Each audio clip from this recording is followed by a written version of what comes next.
ભૂખા રહેજો પણ સાંજે 6 વાગ્યા પછી ભૂલથી પણ ન ખાતા આ સ્નેક્સ, નહીંતર રાત્રે સાંજનો સમય આરામ કરવા, મિત્રો સાથે મળવા અને લાંબા દિવસ પછી બ્રેક લેવા માટે સારો હોય છે। આ સમયે ઘણા લોકો વિચાર્યા વિના સ્ટ્રીટ ફૂડ ખાઈ લે છે। ભલે આ રોજની આદત ન હોય, પણ તેની અસર ધીમે ધીમે આરોગ્ય પર દેખાય છે। ચાલો જાણીએ કે સાંજના સ્નેક્સમાં શું ન ખાવું જોઈએ।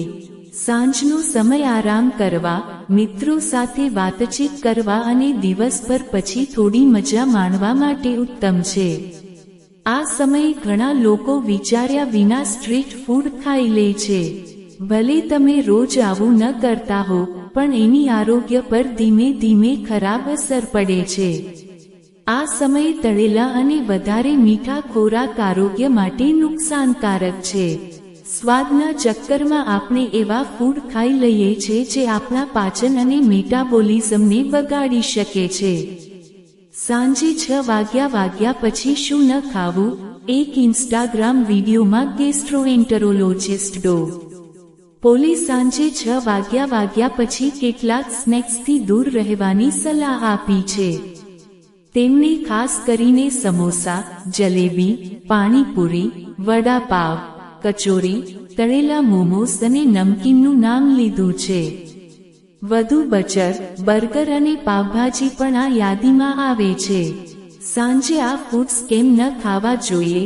આ ફૂડ્સ ક્યારેક ખાવામાં કોઈ વાંધો નથી, પણ જો આ આદત બની જાય તો શરીરમાં વધુ કેલરી, ફેટ અને શુગર જમા થવા લાગે છે, જેના કારણે વજન વધે છે, ગેસ, એસિડિટી અને બ્લડ શુગર પર સીધો અસર થાય છે।